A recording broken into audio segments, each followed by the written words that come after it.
هل ممكن يحصل لخبطة في الحيوانات المنوية أو البويضات؟ طبعا السؤال ده اتسالناه كتير من ساعه ما بدانا القصه بتاع الحقن المجهري ديت. هل ممكن؟ قولا واحدا هو مش ممكن، يعني صعب جدا ان الا بقى لو في مركز كده شغال على الله يعني. وما اعتقدش ان في مركز يكون شغال كده في الحقن المجهري. اصل الحقن المجهري اصلا بيحتاج تقنيات عاليه وبيحتاج مصاريف عاليه جدا. فمن الصعب ان انا بعد ما جهزت معمل بملايين الجنيهات اجي في حته زي ديت ما اعملش حسابها. مستحيل. عندنا في المركز المصري الاطفال الانابيب اللي انا بشتغل فيه بقى لي 12 سنه دلوقتي، في كارت كده معين بيبقى مع الزوجين. الجزء المتعلق بالبويضات بتاعت الزوجه، الحيوانات المنويه بتاعت الزوج والاجنه بتاعتهم، المفروض ان هو ما بيفتحش غير بالكارت الممغنط دوت. فدي حاجه من ضمن الحاجات اللي بتشعر الناس بالامان انه الحاجه بتاعتهم لا يمكن تخطأ او تغلط مع حد تاني. دي حاجه. وحتى لو الكارت ده مش موجود، في تفاصيل كتير، في تفاصيل كتير يعني.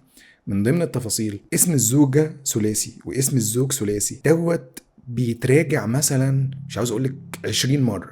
مره اثناء السحب، ومره اثناء عينه الزوج، ومره اثناء حفظ الاجنه. ويتراجع من الدكتور استشاري النساء مع الدكتور اخصائي المعمل ومع المريضه. لازم يتقال اسمها قبل ما تتخدر، ويتقال اسمها قبل ما تنقل الاجنه، ويتراجع معاها ان الاسم ده يعني في تفاصيل كتيره قوي. بعيدا حتى عن الحاجه اللي هي الجديده نسبيا اللي هو موضوع الكارت الممغنط اللي هو ما بيفتحش غير للزوجين دول بالذات. الموضوع مش بالبساطه ديت يعني. ما فيش حد هيصرف المصاريف دي كلها ويجهز معمل بالقوه دي كلها وفي الاخر يحصل حاجة يهمل حاجه بسيطة زي ديت. يعني مستحيل.